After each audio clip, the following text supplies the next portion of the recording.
Nabi SAW bersabda, "Nada munadin yaumal qiyamah." Di hari kiamat ada panggilan, ada seruan. Yasma'u ahlul jam'i kulluhum. Semua yang ada di mahsyar semuanya dengar. Apa panggilannya?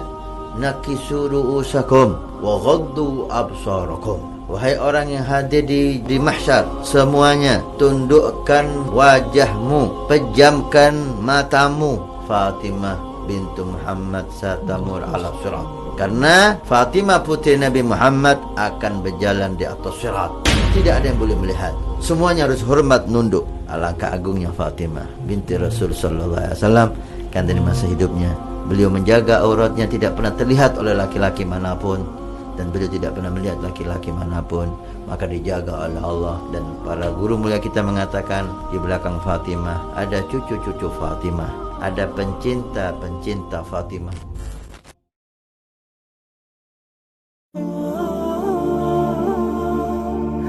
Ada seorang pemuda itu banyak berbuat maksiat. Tiba-tiba ada sentuhan di jiwanya, datang hidayah, dia berubah. Hidayah itu, ingat ya, Allah berikan pada seluruhnya. Tinggal Anda mau ngambil atau tidak. Panggilan sholat bukan pada panggilan orang rajin saja, yang nggak ke masjid pun dengar adzan. Cuma dia mau nggak mendengar itu dan meresponnya. Orang ini kemudian tiba-tiba berubah. Begitu datang diuji oleh gurunya. Saya di sini cuma makan kurma, minum air putih. Takut kamu nggak kuat. Kata si pemuda ini, saya bertekad berubah. Tayyib. Kalau kamu bertekad, ikuti apa yang saya instruksikan. Dia ibadah, kasih. Setelah 3 hari, dia mulai berubah jadi lebih baik. Tapi terjadi di sini setan. Hati-hati, setan itu kadang-kadang kalau ada orang ingin berubah, kadang dibiarkan berubah dulu. Setelah itu diberikan satu hal yang buruk supaya dia meninggalkan keseluruhannya. Sama kayak penghafal Quran, dibuat lama dulu, banyak hafalan dulu. Begitu sudah banyak hafalan, dibuat lupa semuanya, nggak mau lagi ngafalin.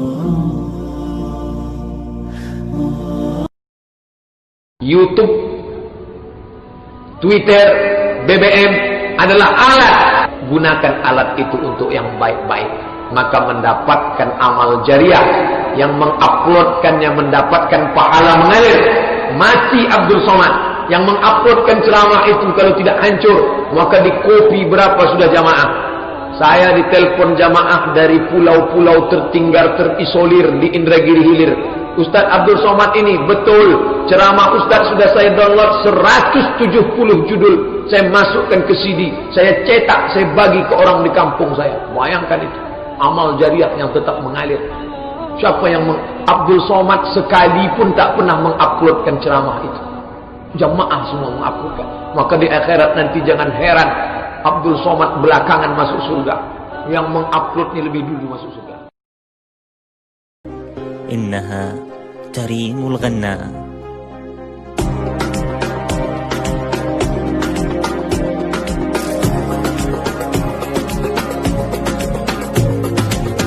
يا زينة الدنيا ويا أرض الهدى، يا بسمة العشاق ويا قطر الندى، يا خير يروي الأرض قديم.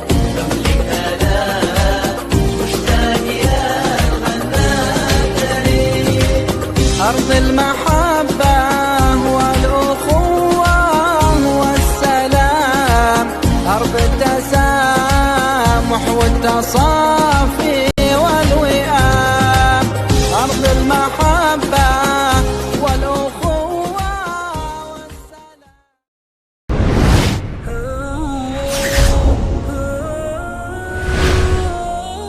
Bismillahirrahmanirrahim. Assalamualaikum warahmatullahi wabarakatuh. Rasulullah Shallallahu Alaihi Wasallam telah menjelaskan bahwa ada posisi tidur yang dimurkai oleh Allah Subhanahu Wa Taala, dan posisi tersebut juga menjadi ciri para penghuni neraka. Posisi tersebut tak lain adalah posisi tengkurap. Dalam sebuah riwayat, Rasulullah Shallallahu Alaihi Wasallam mendatangi Masjid Nabawi, dan di dalamnya ia melihat seseorang yang sedang tertidur dengan posisi tengkurap. Kemudian Rasulullah Shallallahu Alaihi Wasallam pun membangunkan serta memperingatkannya. Diriwayatkan Tafa Al-Ghifari radhiyallahu anhu, salah seorang sahabat Nabi yang tinggal di Masjid Nabawi berkata, "Aku tidur di masjid pada akhir malam. Kemudian ada orang yang mendatangiku, sedangkan aku tidur dengan posisi tengkurap. Lalu berkata, 'Bangunlah dari tengkurapmu, karena tidur yang demikian adalah tidurnya orang-orang yang dimurkai Allah.' Kemudian aku angkat kepalaku, maka ketika kulihat ia adalah Nabi Shallallahu Alaihi Wasallam, maka aku pun kemudian bangkit." Hadis riwayat Al-Bukhari. Sementara hadis yang diriwayatkan oleh Ibnu Majah mengatakan bahwa Rasulullah Shallallahu Alaihi Wasallam menyebut posisi tengkurap adalah posisi tidur para penghuni neraka.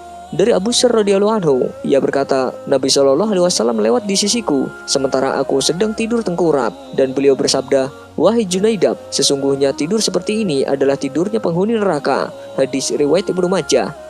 Setelah dikaji secara ilmiah, diketahui bahwa posisi tidur tengkurap dapat mengganggu pernafasan. Ini dikarenakan otot dada dan organ pernafasan lainnya terhimpit, sehingga tidak bisa bekerja secara maksimal. Jika terus dibiarkan, maka dada akan tertekan dan membuat sesak. Posisi ini juga sangat berbahaya bagi jantung dan otak. Otak akan kehilangan suplai darah karena terhimpitnya jantung. Menurut pandangan Islam, adab tidur yang baik adalah dengan posisi miring ke kanan dan meletakkan tangan di bawah pipi. Hal ini berdasarkan hadis riwayat Bukhari dan muttafaq alaih. Beliau Shallallahu Alaihi Wasallam biasa tidur malam dan bangun pada pertengahan malam.